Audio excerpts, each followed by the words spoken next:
ওই যে ফেসবুকে একটা লেখা কদিন আগে দেখছিলাম, আমার ছাত্র জীবনে এক বাড়িতে লজিং ছিলাম মাদ্রাসা থাকাকালীন সময়। আমার হঠাৎ করে মনে হলো সেই ফ্যামিলিটার কথা, যে এমন ঠুনকো ঘর, যে এখন এরকম ঘর চোখেই পড়ে না, এইরকম ঠুনকো গ্রামে গঞ্জে এখনো কোথাও আছে নিশ্চয়ই।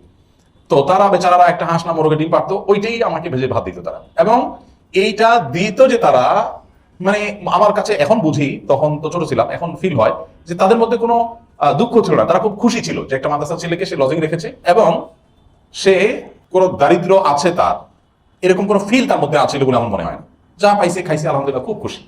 বাট এখন আমি চিন্তা করি, ঢাকা শহরে আমরা অনেকেই আছি, আমাদের কান্নাকাটি দেখলে নাই নাই নাই খায়, মানে কান্না ছাড়া কিছু নেই।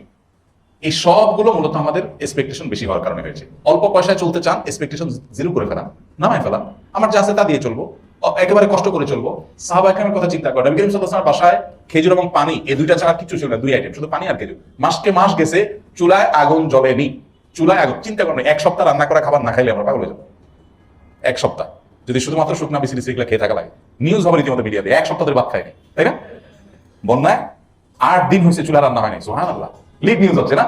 অথচ নবী করিম সাল্লাল্লাহু আলাইহি ওয়াসাল্লামের বাসায় এই জিনিসটা মাসের পর মাস হয়েছে। তার মানে লাইফটাকে মানুষ যত সিম্পল করে ফেলে তত তার কষ্ট দূর হয়। তো এই জন্য অল্প টাকায় অল্প বেতনে চলার জন্য এক্সপেকটেশনটাকে কমিয়ে আনাটাই হলো মূলত আমল। আর পাশাপাশি আল্লাহর কাছে বারাকার দোয়া করা, বারাকার দোয়া করা, আল্লাহ তাআলা যেন বারাকা দান করেন, তাতে অল্প টাকাতেও দেখা যাবে অনেক কিছু হয়ে গেছে, সেই দোয়াটা করা এবং বারাকা লাভের আমলগুলো করা। আল্লাহ তাআলা বলেছেন, ওয়ালাউ আন্না আহলাল কুরা আমানু ওয়াত্তাকাউ লাফাতাহনা আলাইহিম বারাকাতিম মিনাস সামা। কোন জনপদের লোকেরা যদি ঈমান আনার পরে তাকওয়া অবলম্বন করে, আল্লাহ বলেছেন আসমান থেকে আমি বরকতের বহু দুয়ার তাদের জন্য ওপেন করে দেব। এজন্য অল্প টাকাতে অনেক বরকত হবে, অনেক কল্যাণ হবে, ফিল হবে না কষ্ট অভাবটা, যদি আমরা তাকওয়া অবলম্বন করি, আল্লাহকে ভয় করে চলি এবং মুত্তাকিদের কাতারে শামিল হই।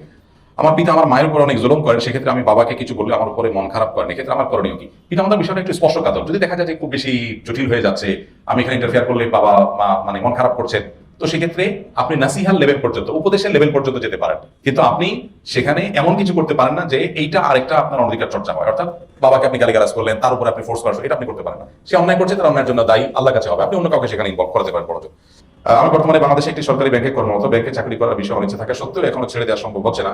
এ থেকে উত্তরণে অনেক চেষ্টা চালিয়ে যাচ্ছে। এই মুহূর্তে কিছু করণীয় থাকলে উপদেশ দিবেন ভাই। বিকল্প কোনো কিছু পাওয়ার আগ পর্যন্ত আপনি এটা কন্টিনিউ করতে পারেন, বা বিকল্প পাওয়ার জন্য আপনাকে সে সিরিয়াসলি চেষ্টা করতে হবে। চাকরি না থাকলে যেরকম করতেন সেরকম, এখন তো চলতেছে, চলুক না, আমি কোনো রকম চেষ্টা করছেন এটা না। যদি আপনি সিরিয়াস চেষ্টা করেন তাহলে শুধু ব্যাংকে চাকরি ওই পর্যন্ত আপনি চালিয়ে যেতে পারেন।